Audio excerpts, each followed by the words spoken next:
جو عمل میں آپ کو بتا رہا ہوں، الحمدللہ برسوں سے میرا بھی عمل ہے۔ حضرت شبلی فرماتے ہیں جب بھی فرض نماز سے فارغ ہوتا ہوں، سلام پھیرتے ہی میں سب سے پہلے یہ آیت پڑھتا ہوں۔ اور حضرت شبلی فرماتے ہیں اس عمل کی برکت یہ ہے کہ جب دل زیادہ مغموم ہوا ہم نے رسول اللہ کو خواب میں دیکھ لیا۔ ایک بات میں اور آپ کو بتا دوں، حضرت جبرائیل امین علیہ السلام نے، جانتے ہو حضور کی رضا کے لیے انہوں نے کیا کہا؟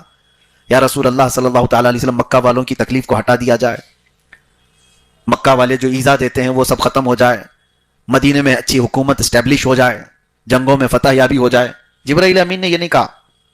جبرائیل امین نے حضور صلی اللہ علیہ وسلم کی رضا حاصل کرنے کے لیے ایک جملہ کہا تھا، کیا؟ وہ عرض کرتے ہیں یا رسول اللہ صلی اللہ علیہ وسلم قیامت کے دن جس وقت آپ کی امت پل صراط سے گزر رہی ہوگی میں اپنے پر بچھا دوں گا۔ اللہ کے نبی صلی اللہ علیہ وسلم راضی ہو گئے، خوش ہو گئے۔ جبرائیل امین علیہ السلام نے امت کی بات کی، حضور راضی ہو گئے۔ امت کے لیے آپ جب بھی کچھ کرو اللہ کے نبی راضی ہوں گے۔ جس نے بھی امت کے بھلائی کا کام کیا رسول پاک صلی اللہ علیہ وسلم کی رضا اس نے حاصل کر لیا۔ حتیٰ کہ تم راستے سے تکلیف دہ چیز کو بھی اٹھاؤ، امت تکلیف میں نہ آئے، حضور پاک کی رضا کا سبب ہے یہ۔ میرے آقا صلی اللہ تعالیٰ علیہ وسلم کی رضا حاصل کرنے کا سب سے آسان طریقہ یہ، امت کی بھلائی کا خیال کرو۔ لوگ بڑے بڑے وظیفے، بڑے بڑے اعمال، بڑی بڑی عبادتوں میں مصروف ہیں، لیکن وہ فکر امت میں نہیں ہے، وہ خود اپنی فکر میں رہ گئے۔ تم جتنے بھی بلند بننے کے لیے وظیفوں کا سہارا لے رہے ہو، میں آسان طریقہ یہ بتا رہا ہوں، احساس اور درد تمہارے اندر ہو امت کا، تو پھر دیکھو رسول اللہ کی احسانات اور ان کی نوازشیں کیسی ہوتی ہیں، آپ کو اندازہ بھی نہیں ہوگا۔ ایک بزرگ ہیں حضرت شبلی رحمت اللہ تعالیٰ علیہ، میں ان کی بات عرض کر کے اس آیت کے متعلق عرض کرتا ہوں۔ حضرت شبلی کے متعلق اس زمانے کے ایک اور بزرگ نے دیکھا خواب میں کہ رسول پاک صلی اللہ تعالیٰ علیہ وسلم کی مجلس لگی ہوئی ہے اور حضرت شبلی اس مجلس میں آ رہے ہیں، تو نبی پاک صلی اللہ تعالیٰ علیہ وسلم نے سب کو ہٹایا اور کہا شبلی تم میرے بغل میں بیٹھو۔ ان کو رسول پاک صلی اللہ تعالیٰ علیہ وسلم نے بالکل اپنے پاس بٹھایا۔ تو وہ جنس بزرگ نے حضرت شبلی کو خواب میں اس طرح سے دیکھا حضور کی بارگاہ میں، وہ بے چین ہو گئے کہ کیا عمل کرتا ہوگا شبلی، نبی پاک صلی اللہ تعالیٰ علیہ وسلم کی بارگاہ میں اتنا قرب ہے۔ دوسرے دن اٹھے اور دوڑتے ہوئے وہ حضرت شبلی کو تلاش کر کے پہنچے اور جا کر کے ان سے ایک بات پوچھی کہ شبلی مجھے ایک بات بتاؤ، رسول پاک صلی اللہ تعالیٰ علیہ وسلم کی بارگاہ میں تمہارا ایسا مقام ہے؟ انہوں نے یہ نہیں پوچھا کیا مقام ہے، کیا دیکھا، ان سے اس بزرگ نے پوچھا کہ صرف یہ بتاؤ تم کرتے کیا ہو؟ تو حضرت شبلی کہتے ہیں دو عمل ہے میرے، رات کو اس وقت تک سوتا نہیں جب تک امت کی بخشش کی دعا نہیں کرتا، امت محمدیہ کی بخشش کے لیے، ان کے اصلاح حال کے لیے دعا نہیں کرتا، اس وقت تک سوتا نہیں۔ دوسری چیز یہ ہے جو عمل میں آپ کو بتا رہا ہوں، الحمدللہ برسوں سے میرا بھی عمل ہے۔ حضرت شبلی فرماتے ہیں جب بھی فرض نماز سے فارغ ہوتا ہوں، سلام پھیرتے ہی میں سب سے پہلے یہ آیت پڑھتا ہوں لقد جاءکم رسول من انفسکم عزیز علیہ ما عنتم حریص علیکم بالمؤمنین رؤوف الرحیم، یہ میرا عمل ہے۔ اور حضرت شبلی فرماتے ہیں اس عمل کی برکت یہ ہے کہ جب دل زیادہ مغموم ہوا ہم نے رسول اللہ کو خواب میں دیکھ لیا۔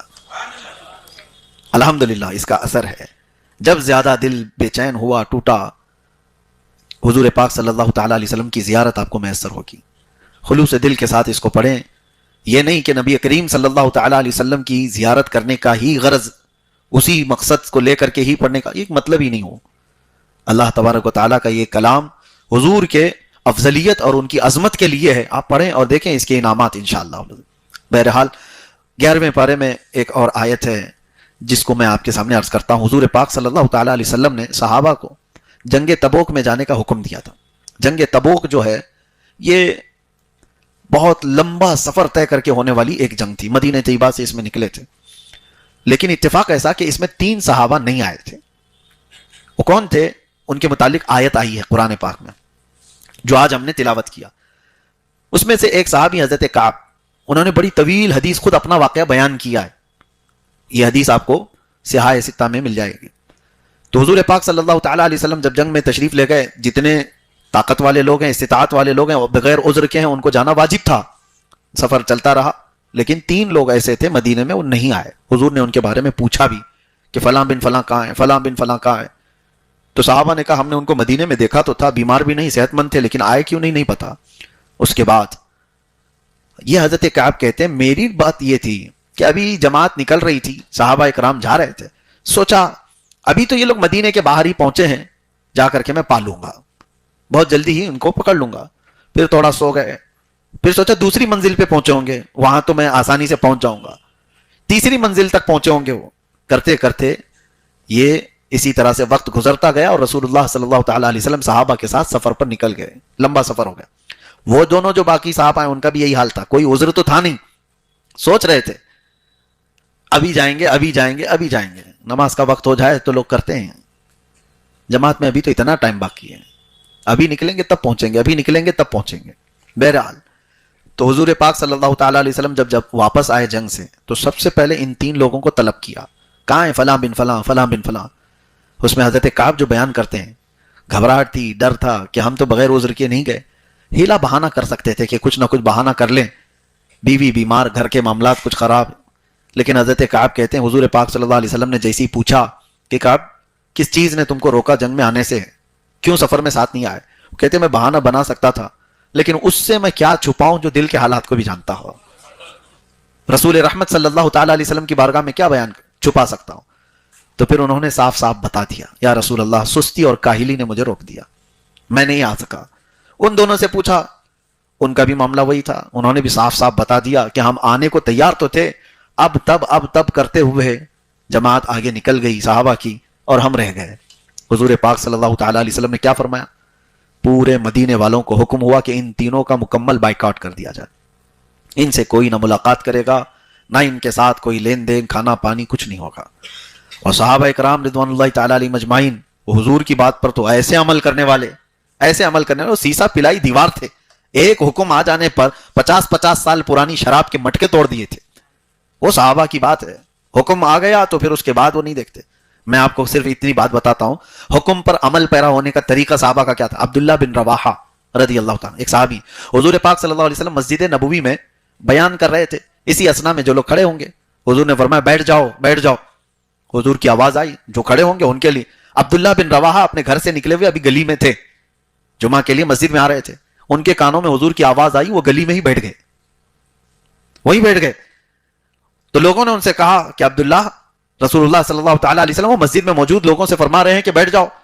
حضرت عبداللہ بن رواحہ کہتے ہیں میرے کانوں میں رسول اللہ کی آواز آ گئی بیٹھ جاؤ, اگر میں کھڑا رہا اس کے بعد تو پھر غداروں میں شمار نہ ہو جائے, نافرمانوں میں میرا شمار نہ ہو جائے. اور اس کے بعد ایسے ہی گھسٹتے گھسٹتے مسجد تک آئے, کھڑے نہیں ہوئے. تو صحابہ کے عمل کا طریقہ تو یہ تھا, ایک بار اگر کہہ دیا جائے بائیکاٹ, تو یہ نہیں کہ چوری چھپے کوئی بات کر لی جاتی, نہیں, وہ تو اتنے سخت تھے معاملات میں. انس بن نزیر ایک صحابی ہیں, حضور صلی اللہ علیہ وسلم ان کے گھر گئے اور راز کی کچھ باتیں ان سے ہوتی تھی. مکہ سے ایک لیٹر آیا تھا, جنگوں کی تیاریاں کر رہے تھے مکہ والے, اس میں لکھا ہوا تھا کہ کیا کیا تیاریاں ہو رہی. حضور صلی اللہ علیہ وسلم نے انس بن نزیر سے کہا پڑھ کے سناؤ, تو انہوں نے پڑھا, سنایا, اور حضور نے فرمایا بند کرو, یہ تیرے اور میرے بیچ میں راز ہے, کسی کو بتانا نہیں. ہو گئی بات, یہ فائنل ہے. صحابی رسول کو جب یہ بات مل گئی, لیکن حضرت انس بن نزیر کے بارے میں بتایا جاتا ہے وہ اپنی بیوی سے بہت محبت کرتے تھے, عشق کرتے تھے, عشق کے درجے تک اپنی بیوی سے محبت کرتے تھے. ان کی بیوی ان کی بڑی محبت کی حامل تھی. بہرحال ہوا یہ کہ رسول پاک صلی اللہ علیہ وسلم جیسے ہی ان کے گھر سے گئے, ان کی بیوی سامنے آئی. کہا انس, رسول اللہ صلی اللہ علیہ وسلم آئے تھے, کیا بات ہو رہی تھی؟ عشق اپنی جگہ, محبت اپنی جگہ بیوی کا.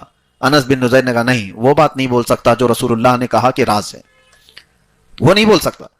انہوں نے کہا مجھ سے بھی چھپاؤ گے, مجھ سے بھی چھپاؤ گے, اتنی محبت کرتے ہو, اتنا عشق کرتے ہو. کہا وہ تمہارا مقام الگ ہے. یہ بات چل رہی تھی, اسی میں بیوی نے کہہ دیا میں نے تو سن لیا ہے دیوار کے پیچھے سے کیا بات ہو رہی تھی, مکہ سے خط آیا ہے, مکہ والے جنگوں کی تیاری کر رہے ہیں. او اتنا سننا تھا.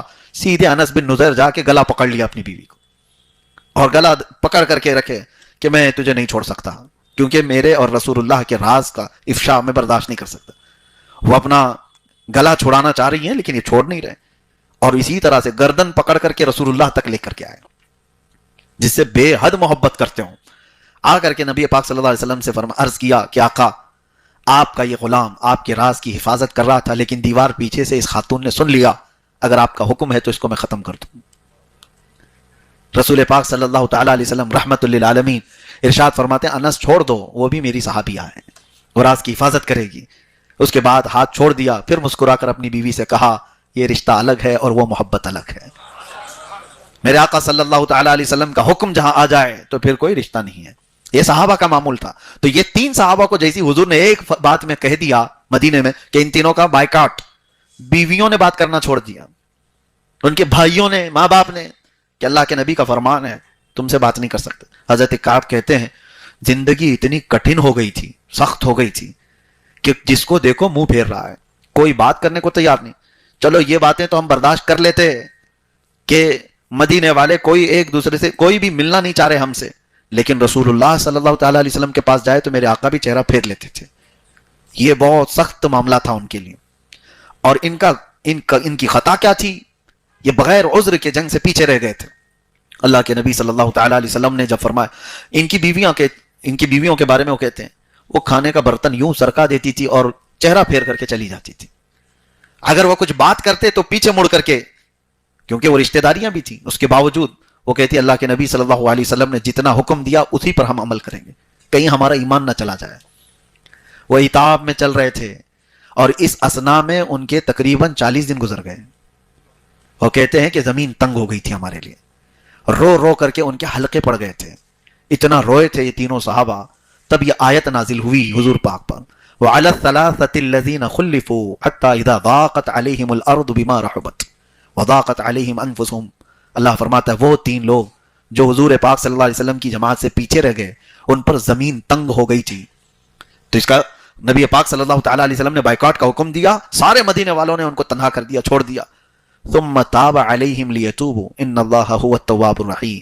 اللہ فرماتا ہے پھر جب انہوں نے سچی توبہ کی تو اللہ نے ان کی توبہ قبول فرمائی۔ بے شک اللہ توبہ قبول کرنے والا، رحم کرنے والا ہے۔ جب یہ آیت نازل ہوئی، حضور پاک صلی اللہ تعالیٰ علیہ وسلم فجر میں اعلان فرماتے ہیں کہاں ہے کعب، کہاں ہے فلاں، کہاں ہے فلاں۔ تینوں صحابہ کا نام لیتے ہیں، وہ دوڑے دوڑے آئے اور حضور نے یہ جیسی آیت تلاوت کی، حضرت کعب کہتے ہیں میری زندگی میں ایسی عید کا دن آیا ہی نہیں تھا، ایسی عید کا دن آیا نہیں تھا جیسا مجھے نبی پاک صلی اللہ تعالیٰ علیہ وسلم نے ہماری توبہ کی قبولیت کا مژدہ سنایا تھا۔